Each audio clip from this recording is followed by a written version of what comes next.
किया। क्या है? यहाँ पर लाल काट का अनाज बट रहा है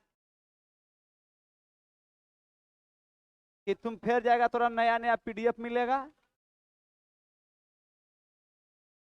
कॉपी लेके आइए, कॉपी लेके आइए, पीडीएफ एक दिन अभी वाला मिलेगा, अभी वाला मिलेगा, सबको मिलेगा। अब फिर क्या होता है कि 10 दिन, कल फिर 10-20 लड़का आएगा नया, मतलब आज काम होगा तो ही नया आ रहा है। अब फिर कल जो है पीडीएफ खोजेगा। तो आज जितना मिला मिल जाएगा, अभी तो जो पढ़ाएंगे उसका मिलेगा, 5-7 मिनट में आ रहा है। कितना नंबर से था?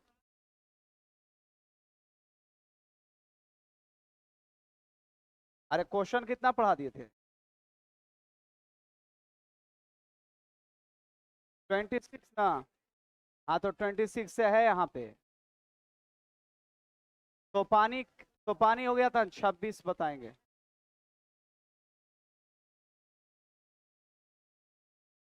सबको पीडीएफ मिलेगा, ध्यान दीजिए। फिर हाँ, टाइम थोड़ा ख्याल रखिए। चलो शुरू किया जाएगा।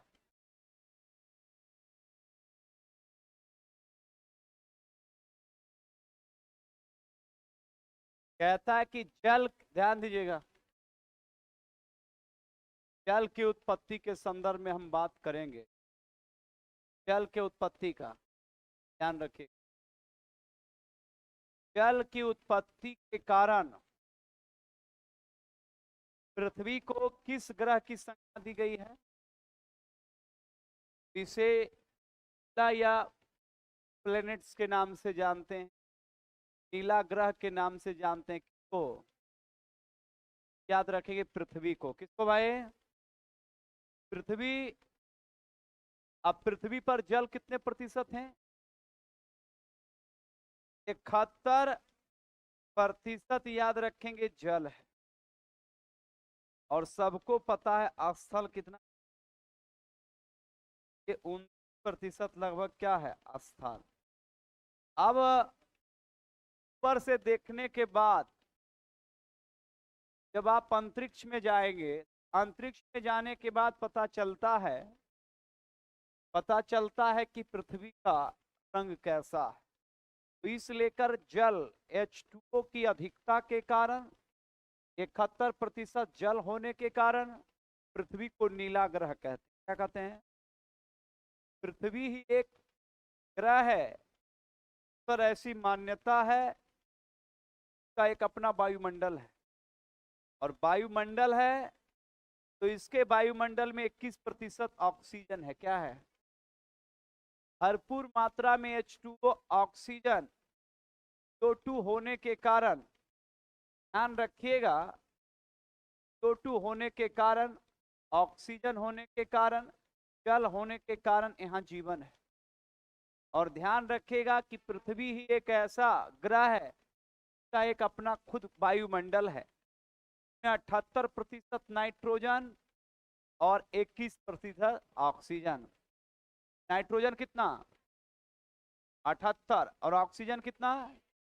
21%, जबकि जल 71। जल कितना? और स्थल कितना? स्थल भी है, जल भी है, हवा भी है, गैस भी है और प्रकाश भी है।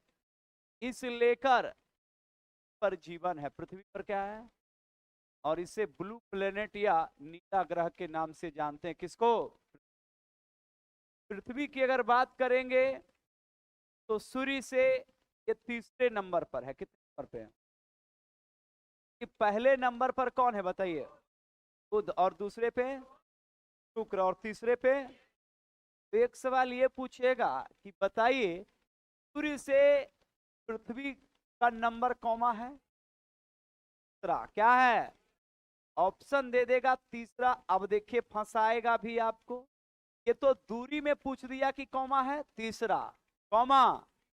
तो सूर्य से दूरी में ये कौमे नंबर पर है, क्योंकि पहले पर बुध है और दूसरे पे शुक्र, और तीसरे पर कौन? पृथ्वी। तीसरे पे और चौथा पर कौन है?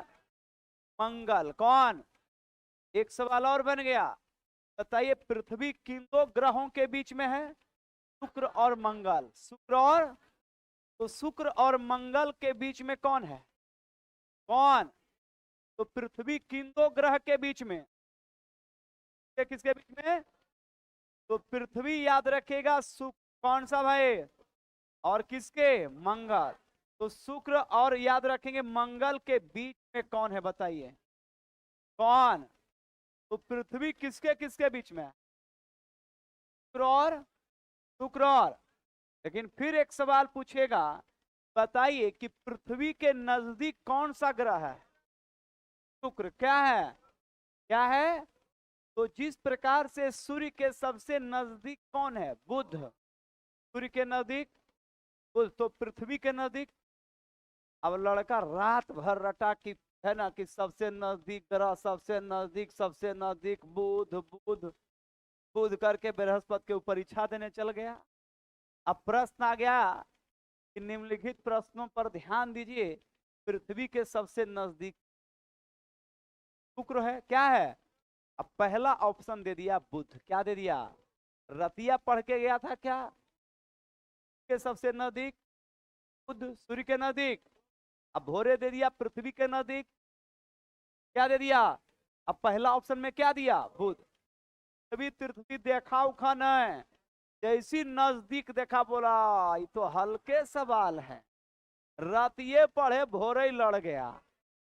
अब बुध मार दिया, ये बवंडर है, फुल मिस्टेक है। उस समय आप इतने कॉन्फिडेंस में है ना, पृथ्वी और दिखाई उखाई दे नहीं, वहां से केवल नजदीक दिखाई दे रहा है। और नजदीक दिखाई दिया, गलती जब परीक्षा उरीक्षा दे के जब निकला रूम से, तब चर्चा हुआ कि एकर की लगाया। सही सब तो हल्का हल्का पूछा था, एकर की होगा? पहला ऑप्शन बुध होगा। बोला अरे सूर्य के नजदीक नहीं, पृथ्वी के नजदीक कौन ग्रह है? तो गूगल से सर्च करता है, तब सर्च में बोलता है वह लेखिया जो बोलती है, बात समझा? तब वो कॉन्फिडेंस, तब तो फिर ओकर ऐसा पूछ दिया कितना, 5 से 10 सवाल। और यही 5 से 10 सवाल सब लड़का के मुंह से कि सर हल्का था, लेकिन मिस्टेक हो गया। मेरे नालायकों, एक्सीडेंट के लिए 1 मीटर का ही गड्ढा जिम्मेदार है। बड़का खाई रहेगा तो पागलो ड्राइवर रहेगा तो बोलेगा उधर हम नहीं जाएंगे, सर हम जेबे नहीं करेंगे। 1 फीट में ओवर कॉन्फिडेंस में है तो हम पार करिए देंगे, और उसी में एक्सीडेंट होता है। सवाल की आएगा नहीं आएगा, कोचिंग कोचिंग में पढ़ता है। कोचिंग का मतलब कोच, और जितना भी आईपीएल फ्रेंचाइजी है सबका अपना अपना कोच है। इंडियन टीम का भी वो अपना कोच है। कोच का मतलब है तुमको गाइड कर रहा है, तुमको देख रहा है कि तू बैटिंग कैसे कर रहा है, और जब फिर तू खेल के आएगा तब तुरा नेट पर ले जाएगा, और नेट पर तुरा बोलेगा देखी गेंद पर तुम आउट हुआ। 100 इसका 100 बार प्रैक्टिस। यही है कोचिंग शब्द जो बना है, और कोचिंग से कोच बना। क्या बना? यहाँ पर सिर्फ आपको डायरेक्शन दिया जाता है कंपटीशन के लिए। गुरुजी या मास्टर जो होता है वो आपके प्रारंभिक शिक्षा जो दिया जाता है, गाल पर थप्पड़ मार मार के। गुरुजी जो आपके आते हैं तो आपका A for Apple, for ball जो सिखाते हैं, वहां से आपकी शिक्षा शुरू होती है। और यहाँ सिर्फ आपकी कंपटीशन है, यहाँ शिक्षा खत्म। सब पढ़ के आया है, अब यहाँ इंटर और ग्रेजुएट है, और यहाँ कोई पढ़ने नहीं आया है, अब रोजगार के लिए, है ना? मूल उद्देश्य को समझो। मास्टर है ना मार्केट में, सब कह रहा है पढ़ पढ़, जिंदगी भर पढ़ते रह जाएगा, कुछ नहीं होगा।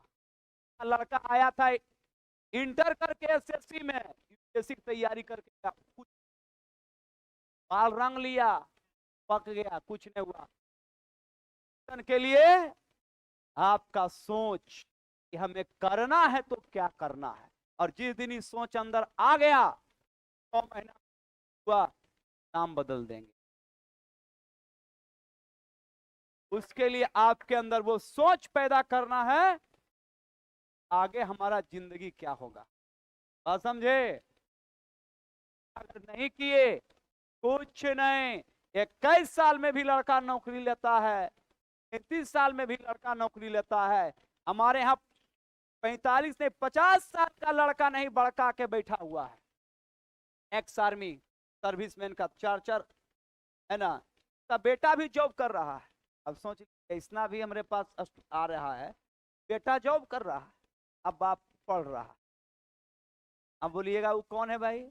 वो एक्स आर्मी है, तो खुद 50-60 हजार पेंशन, अब पेंशन मिल रहा है तो भी वो प्रतिज्ञा करके आया कि इधर भी पेंशन मिलेगा, इधर भी नौकरी कर लेंगे। टीटी बन गए, 15 साल अगर बन गए तो सर जोड़ दी 15 गुने 10, है ना। अंदर एक सोच, तो भाई सोच बदल दिए, सोच नहीं बदलिएगा ना, सही है ना, 15 साल तक कुछ नहीं होगा।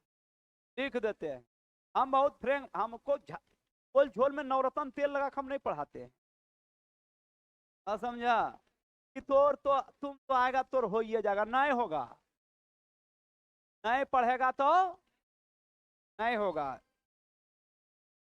ध्यान रखिए सरकार।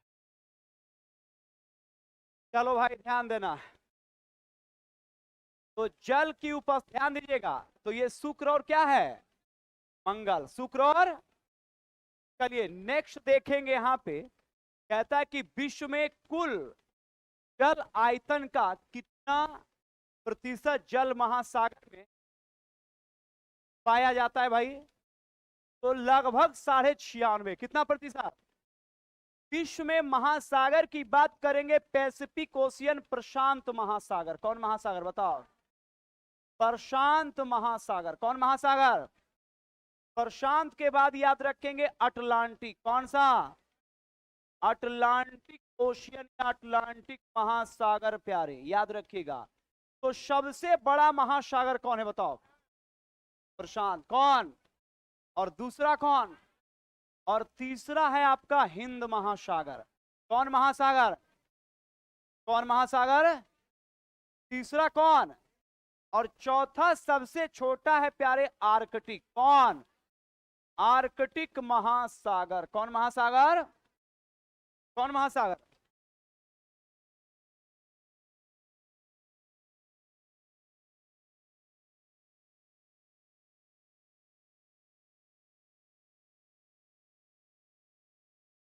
ध्यान रखिएगा यहां पे, तो आर्कटिक कौन सा? तो प्रशांत, अटलांटिक, हिंद और कौन सा? आर्कटिक। कितना प्रतिशत महासागर में हो जाएगा? कितना? कितना भाई? तो याद रखेंगे टोटल 96.5% जल कहां पे है? महासागर। कहां पे? महासागर, याद रखिएगा। 4 महासागर में सबसे बड़ा महासागर कौन? प्रशांत। दक्षिणी गोलार्ध और किस के नाम से जाना जाता है बताइए? जल गोलार्ध, कौन गोलार्ध? क्यों जल गोलार्ध के नाम से जाना जाता है? क्योंकि दक्षिणी गोलार्ध पर सबसे ज्यादा याद रखिएगा महासागर, महासागर का क्षेत्र है प्यारे। स्थल का क्या है? अभाव है। स्थल का क्या है? तो स्थल का अभाव है। और याद रखिएगा कि सबसे ज्यादा ध्यान रखेंगे जल होने के कारण दक्षिणी गोलार्ध को ध्यान रखेंगे जल गोलार्ध के नाम से जानते हैं। किसके नाम से? जबकि उत्तरी गोलार्ध अगर आपसे पूछ ले तो याद रखिएगा कि उत्तरी गोलार्ध जो है वो स्थल किसके नाम से जाना जाता है? स्थल गोलार्ध के नाम से जाना जाएगा। तो स्थल गोलार्ध के नाम से जाना जाएगा कौन? पीछे से एक एक करके एकदम आराम से धीरे धीरे सब लड़का को उपलब्ध करवा दीजिए, कोई हल्ला नहीं करेगा सबके पास। अब एक लड़का हाथ बढ़ाएगा, बाकी सब धीरे धीरे अपना ले लीजिएगा, एक हल्ला नहीं। उत्तरी गोलार्ध को क्या कहते हैं? स्थल गोलार्ध। और जल गोलार्ध कहते हैं दक्षिणी गोलार्ध। क्लियर ना? तो गोलार्ध याद रखिएगा 2 हैं, उत्तरी और कौन? दक्षिणी। उत्तरी और दक्षिणी याद रखिएगा। विश्व में लगभग कितना प्रतिशत स्वच्छ जल उपलब्ध है? 4%। कितना प्रतिशत? अब ये स्वच्छ जल के स्रोत क्या हैं प्यारे? तो सबसे पहला याद रखेंगे ग्लेशियर, कौन सा? ग्लेशियर के बाद नदी, कौन सा? नदी के बाद झील, कौन सा? और झील के बाद है भूमिगत, कौन सा? भूमिगत याद रखेंगे जल। तो बताओ फ्रेश वाटर, कौन वाटर? तो फ्रेश वाटर में पहला कौन? ग्लेशियर, कौन है कि नहीं है? ग्लेशियर के बाद नदी के बाद झील के बाद, कंफर्म ना? ग्लेशियर में सबसे पहला है सियाचिन, कौन सा? कौन सा? सियाचिन तो भारत का सबसे बड़ा ग्लेशियर, भारत का क्या है? तो भारत का सबसे बड़ा ग्लेशियर कौन? सियाचिन के बाद है सकमरी, कौन सा? कौन सा? सकमरी के बाद है गंगोत्री, कौन सा? गंगोत्री के बाद है पिंडार, कौन? कौन? और पिंडार के बाद है याद रखेंगे जेमू ग्लेशियर, कौन ग्लेशियर? सबसे बड़ा ग्लेशियर कौन? सियाचिन, कौन? सियाचिन के बाद सकमरी के बाद गंगोत्री के बाद पिंडार के बाद जेमू, ये सारे ग्लेशियर कहाँ हैं? भारत। सारे ग्लेशियर कहाँ? तो भारत का सबसे बड़ा ग्लेशियर सियाचिन के बाद सकमरी, सकमरी के बाद गंगोत्री के बाद पिंडार के बाद। ये सारे ग्लेशियर का संबंध कहां से है? कहां से? भारत से, याद रखिएगा। दुर्गावती जल परियोजना किस राज्य में है? बिहार। कहां पे? और बिहार के किस जिले में? बताइए। रोहतास। कहां पे? तो रोहतास में प्यारे याद रखेगा, रोहतास में कौन? बताइए। दुर्गावती। जबकि एक है ककोलत, कौन सा? ककोलत, कौन सा? तो ये है नवादा में, कहां है? नवादा में कौन है बताओ? ककोलत, कौन? तो ककोलत का संबंध कहां से है? नवादा। कहां से? कौन सा? कौन सा? तो ककोलत का संबंध कहां से है? नवादा। कहां से? याद रखिएगा। दुर्गावती का संबंध रोहतास। कहां से? कौन सा? दुर्गावती, याद रखिएगा। दो मुख्य रूप से बिहार की सबसे प्राचीन परियोजना कौन सी है बताओ? सोन नदी घाटी, कौन? अब सोन नदी घाटी से लाभ मिलता है रोहतास को, किसको? रोहतास के बाद बताइए किसको? जहानाबाद, किसको भाई? अरवल, किसको? अरे किसको भाई? तो याद रखेगा सोन नदी घाटी परियोजना से जो फायदा मिलता है वो रोहतास, किसको? किसको? रोहतास के बाद जहानाबाद, कौन?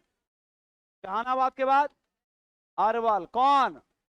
तो याद रखिएगा बिहार का सबसे, अगर बात करेंगे प्राचीन परियोजना है तो सोन नदी घाटी। कौन नदी घाटी? नेक्स्ट सवाल।